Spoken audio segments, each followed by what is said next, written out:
अस्सलाम वालेकुम वरहमतुल्लाहि वबरकातुहू। प्यारे दोस्तों, कैसे हैं आप? उम्मीद करता हूँ कि आप सब ठीक होंगे। दोस्तों, मेरा नाम गुलाम मुस्वा और आप हमारा यूट्यूब चैनल इस्लामिक मालूमात 91 देख रहे हैं। दोस्तों, आज मैं आपके लिए बहुत ही कमाल का वाक़या लेकर हाजिर हुआ हूँ। तो आपने वीडियो शुरू से लेकर एंड तक फुल वॉच कर लेना, तो ही समझ आएगा। अगर आप स्किप करेंगे तो फिर आपको समझ नहीं आएगा। और जो भैया हमारे चैनल पर फर्स्ट आए हैं तो उनसे छोटी सी रिक्वेस्ट की जाती है कि आप हमारे चैनल को सब्सक्राइब करें और बेल आइकन के बटन को दबा दें। तो चलिए दोस्तों, हम अपनी वीडियो को स्टार्ट करते हैं। बिस्मिल्लाहिर्रहमानिर्रहीम। अस्सलामु अलैकुम वरहमतुल्लाहि वबरकातुहू।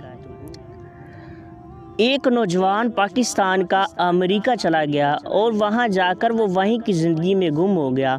उसके दफ्तर में एक ईसाई लड़की थी, उसके साथ उसके ताल्लुकात बन गए और उसने फ़ैसला कर लिया कि मैंने इस लड़की के साथ शादी करनी है।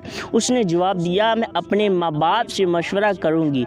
माँ बाप उसके पक्के ईसाई थे, वो मुसलमान को पसंद ही नहीं करते थे, लेकिन बेटी की बात को वो रद्द भी नहीं कर सकते थे। तब उन्होंने कहा, अगर ये नौजवान हमारी शराइत पूरी कर दे तो फिर हम तुम्हारी शादी उसके साथ कर देंगे।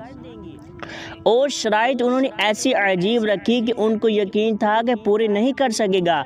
पहली शर्त ये रखी कि अगर शादी होगी तो ये नौजवान अपनी जगह को छोड़ेगा और हमारे घर के करीब आकर अपना घर लेगा और वहाँ रहेगा। नौजवान ने इस बात को कबूल कर लिया। दूसरी शर्त ये थी कि जिस हद तक इसका हल्का अहबाब है, दोस्त है, उन तमाम को यकसर छोड़ देगा।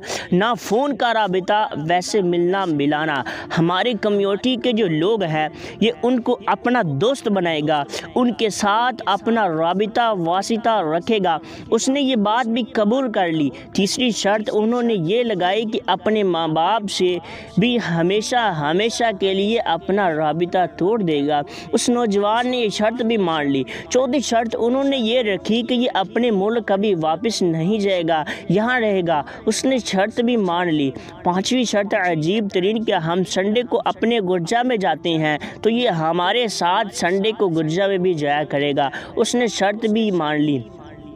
इस लड़की की मोहब्बत में ऐसा अंधा हुआ कि उसने सब कुछ छोड़ दिया।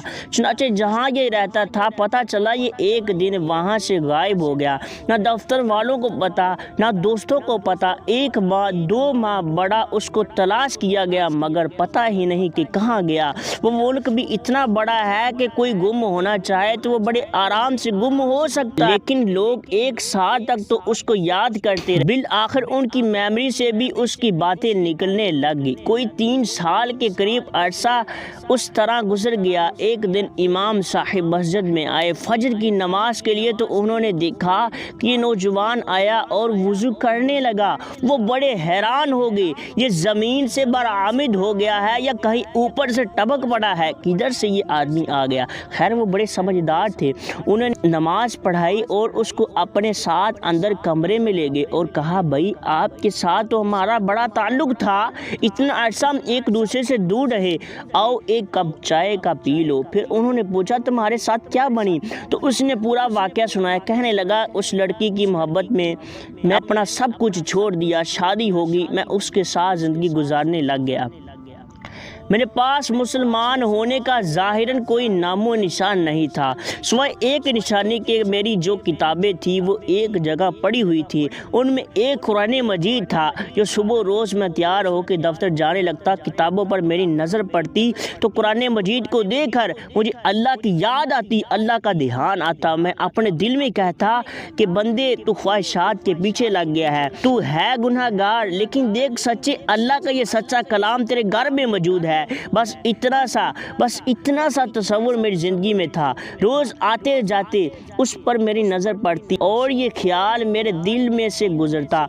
इतने कमज़ोर ताल्लुक़ ने भी उस बच्चे का ईमान बचा लिया। क्या हुआ? कहता है कि मैं एक दिन आया तो देखा कि वो किताब वहाँ मौजूद नहीं थी। कहता है कि मैंने बीवी से कहा, एक किताब यहाँ थी, वो किधर है? उसने कहा, जनाब मैंने आज घर की सफाई की, जिस किताब को ना मैं पढ़ती हूँ ना آپ پڑھتی ہیں؟ میں نے وہ ٹریش کین میں ڈال کے کوڑے کرکٹ کے ڈھیر میں پھینک دی۔ کہتا ہے کہ جیسے ہی میں نے سنا میں اس وقت اٹھا اور میں اس طرف گیا جہاں اس نے کتابیں پھینکی تھی۔ باہر جا کر میں نے قرآن مجید کو ڈھونڈا، اس کو چوما، آنکھوں سے لگایا، سینے سے لگایا۔ وہ کھڑکی میں سے مجھے دیکھ رہی تھی کہ یہ کر کیا رہا ہے۔ جب واپس گھر آیا تو وہ کہتی ہے کہ کیا پاگلوں والی حرکت کر رہے ہو۔ میں نے کہا یہ میرے اللہ کا قرآن ہے، یہ میرے گھر میں ہمیشہ ہمیشہ رہے گا۔ اس نے کہا اچھا ابھی بھی تمہارے اندر وہ جراثیم موجود ہے۔ اس لڑکی نے اپنا بریف کیس اٹھایا اور اپنے والدین کو حالات بتانے چلی گئی، اور میں نے بھی جوتا پہنا اور مسجد میں اپنے رب کو منانے کے لیے آ گیا۔ قرآن مجید کے ساتھ اس کا اتنا کمزور سا تعلق تھا، قرآن مجید کے ساتھ اس کا اتنا کمزور سا تعلق تھا، محبت کا یہ تعلق بھی اس بندے کے لیے ایمان کے بچنے کا سبب بن گیا۔ دوستو آج کا یہی تھا واقعہ، اور اس طرح کی مزید انٹرسٹنگ معلومات اور دلچسپ معلومات اور دلچسپ واقعات حاصل کرنے کے لیے ہمارے چینل کو سبسکرائب کیجیے گا۔ Thanks for watching. اب ملتے ہیں نیکسٹ